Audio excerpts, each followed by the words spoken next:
Prime Minister Kishida and I witnessed the forging of agreements that further cemented our commitment to our strategic partnership.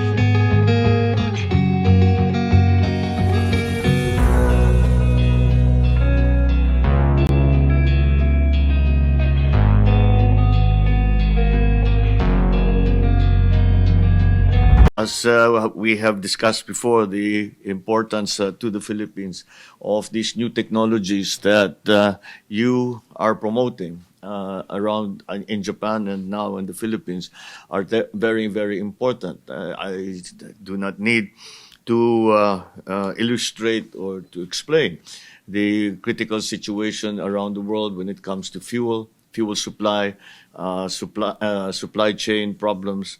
All of these are requiring a great deal of thought and planning for the Philippine side, so as to be able to ensure that our forecasted and aspirations for development are well supported by an adequate power supply.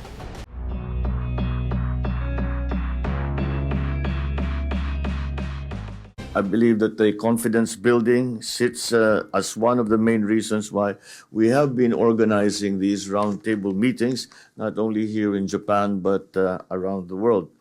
And I believe that by initiating dialogue and addressing issues in an interactive and a proactive manner, we would hope to send a message of commitment towards the continued and smooth operations of all Japanese investors in the Philippines.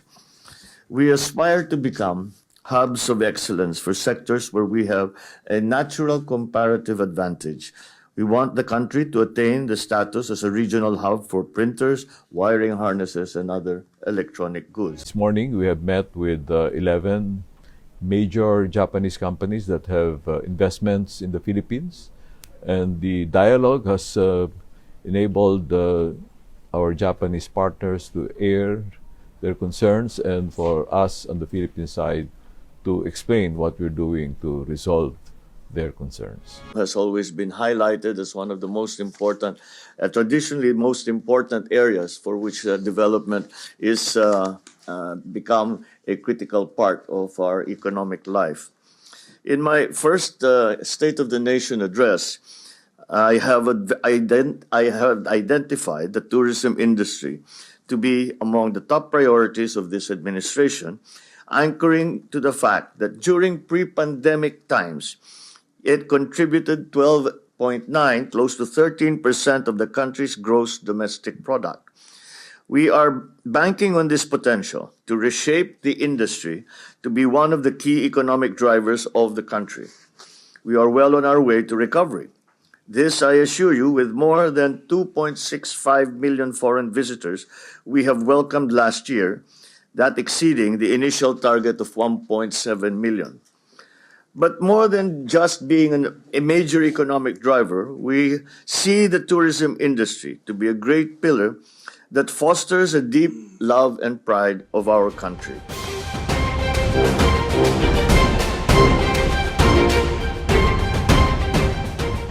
We're very thankful to the President for making time for the tourism stakeholders of Japan, because this demonstrates that tourism really is a priority under the Marcos administration, and that the potential that Philippines and Japan hold in terms of exchanges in tourism is something that we have yet to fully maximize and will do so under his administration.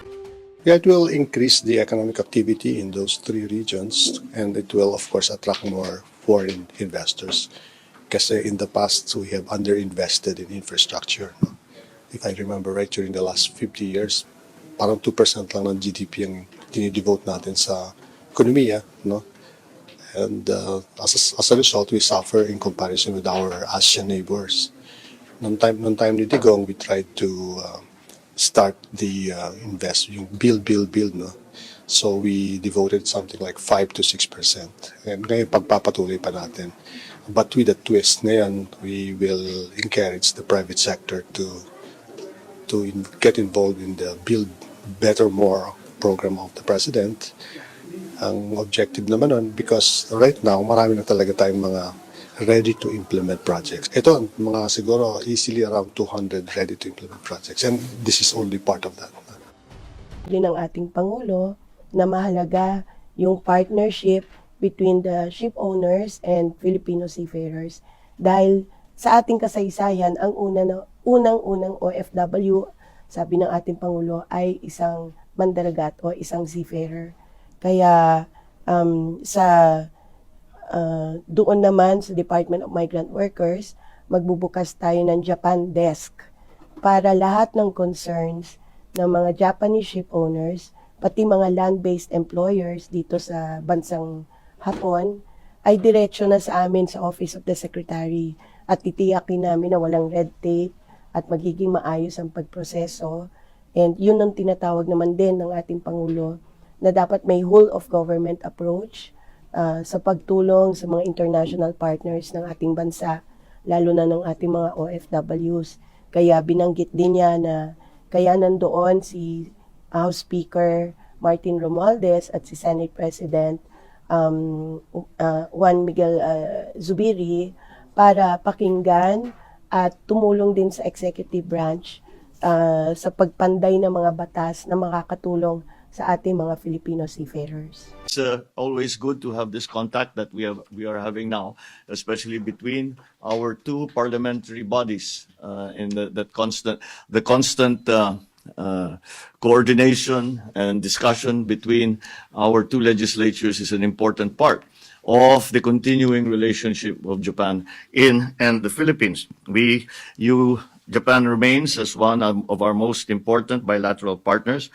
You are the second largest source of investment for the Philippines, second biggest trading partner to the Philippines, and the top source of development assistance. And you have been a reliable partner for the Philippines, not only in the past few years, but for a very, very long time, ever since we established the diplomatic relations in the 1950s.